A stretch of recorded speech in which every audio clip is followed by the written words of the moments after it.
Let's bring in our panel. Tucker Carlson is here with us in the spin room. Dana Perino and Juan Williams are back in New York. All right, Tucker, your impressions, your thoughts. It was a tough night for Kaine. I mean, I think he entered it with the presumption of decency. I think most people think he is a decent guy. He's not a natural debater, much less so even than I thought. I think the physical posturing, the interruptions did not work well. But fundamentally, it was tough because he is in the position of defending the status quo. He's there representing, in effect, the incumbent. And the status quo is very unpopular, which is why this whole election is unfolding as it is. So that was difficult. I thought in the end, the introduction of partial birth abortion, it wasn't simply abortion, and the country is split on that. The country is not split on third trimester abortion. However, it's very against it. And I thought that was a really revealing moment. That is the kind of thing that Republicans in the past 10 years have been very hesitant to do, to bring up. They're very uncomfortable with it. Mike Pence is never uncomfortable. He is not, but the uncomfortable man on the stage tonight on that topic was Tim Kaine, much more than I expected. He seemed unprepared for it, and he seemed almost squirming in his seat. It'll be interesting to see what the polls reveal, but I thought that was, wow, kind of a moment. That was, of course, an issue. I mean, Trump is on camera back in the day saying he was in favor of partial birth abortion. Now he says he's not. But that was one of the issues on which he's been hit for flip-flopping. Yep. Although today the party tickets seem clearly divided on the issue of abortion. At least they tell us that. Dana Perino's with us as well in New York. Your thoughts, Dana? Well, I think that Mike Pence will probably be the one that is declared the winner of tonight's debate and the performance. I think it was a reminder to a lot of Republicans who, back before there were 17 candidates in 2015 for the primary, Mike Pence was considered one of the Republicans that many people thought would be good to be at the top of the ticket, and there was a lot of disappointment when he decided that he was going to not run for president and was going to stay and try to run for re-election in Indiana as the governor. So tonight I think he did a really good job. I do think that there will be a lot of post-debate analysis of things that he was asked to defend that Donald Trump had actually said, that then he sort of let go and would focus back on Clinton. I thought that was good. Two things I thought were a big missed opportunity. We did not hear a lot about Obamacare, and I actually think that just for both of them, that is something that they could have brought up because President Obama will be speaking about it tomorrow. And then the second thing is just a big overall changes that the American economy is about to face and how these two men would try to guide the next president who is going to have to deal with this oncoming of technology changes and robotics. That is not just trade that's going to change the landscape, but all of those things that they talked about in the primary. Sort of missed opportunity tonight, I thought. Yeah. Senator Kaine probably didn't want to talk about Obamacare after former President Clinton said what he said about it being crazy that small businesses are taking it on the chin, especially in, Midwest states. He was saying it works for the working class, but not for the middle class. So, Juan, what about Tim Kaine's performance? I saw some on social media saying that this was like Al Gore in 2000. It was kind of annoying. I didn't think so at all. In fact, I was impressed, especially when he was talking about abortion. I think that's going to be in the headlines tomorrow because we so rarely see that debated on this kind of stage because everybody's so afraid to say the wrong thing.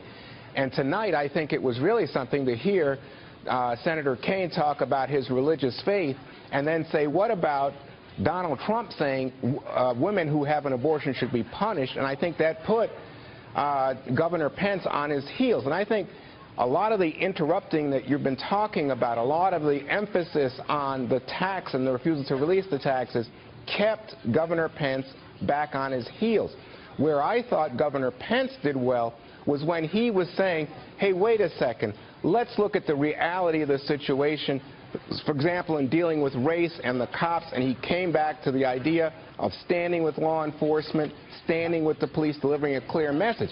Even in that situation, though, what you heard from Tim Kaine was, are you trying to suggest that there is no bias involved in sentencing and arrest records and the like? And again, what you saw was that the governor had difficulty coming to terms with it. So even as he was interrupting, if that was the strategy, he was continually pushing the governor against the ropes, and I think the governor was stuttering and stammering and trying to come to some agreement about it, some understanding, like a situation like Syria, unable to come to explanation of what it means to have a safe zone. I think that's what people are going to take away from this. I don't want to interrupt you, but on Facebook and Twitter, about 60% of the conversation, we're told, was about Governor Pence. They don't say whether that's positive or negative, but it is a lot of focus on him. Well, speaking of Twitter, Tucker Carlson, as the two candidates on stage were arguing over who was driving a more insult-driven campaign, right? That's what they were arguing about. Donald Trump was insulting Tim Kaine and tweeting out, retweeting people who had tweeted, "Kaine looks like an evil crook out of the Batman movies." And then Trump retweeted another person saying that Tim Kaine looked like a fool, which led comedian John Lovett to say Trump is insulting people at the same moment Mike Pence is dodging questions about Trump insulting people. Yes. Well, yes, Mr. Trump is now at the center of this conversation again tonight. Good, what a shock. Although he wasn't on stage. But they were kind of making parallel arguments. So Kaine was making, he made it consistently from beginning to end, the argument that Trump has disqualified himself by the things that he has said. They are so unattractive, so appalling that he can't be president. Pence was making the argument that Hillary's disqualified herself by the things that she has done. They have been so ineffectual. They haven't worked. She's responsible for the America we're all dissatisfied with.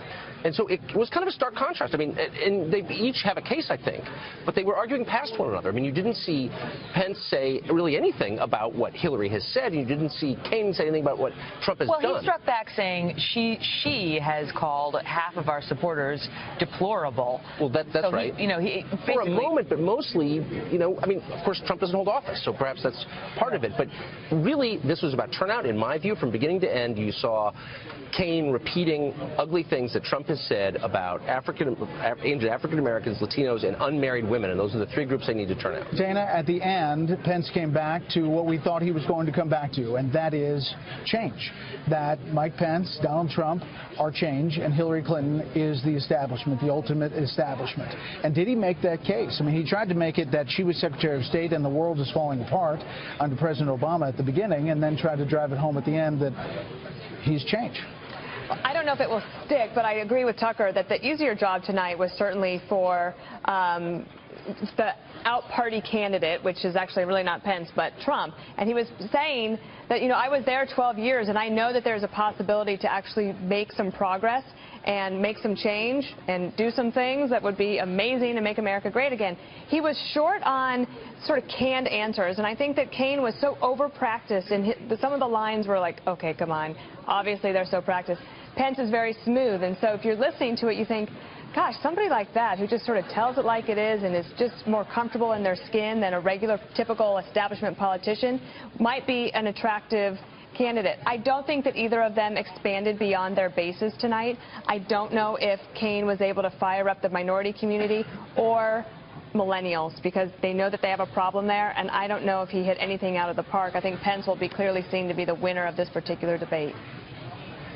Dana Perino, are you feeling emotional this evening? I noticed the tear, just a single tear rolling down your face. I have chronic dry eye, and it's horrible. And only this one will leak, and this one's dry, and I don't know what to do about it. I'm sorry. Dana, we're sorry. I thought you were hearkening back to, like Bush Cheney. Remember when they were out there? It's over, Dana. It's okay. I'm sorry. All right, Dana, Juan, Tucker, thank you very much. Coming up, we're going to hear from both sides on tonight's debate.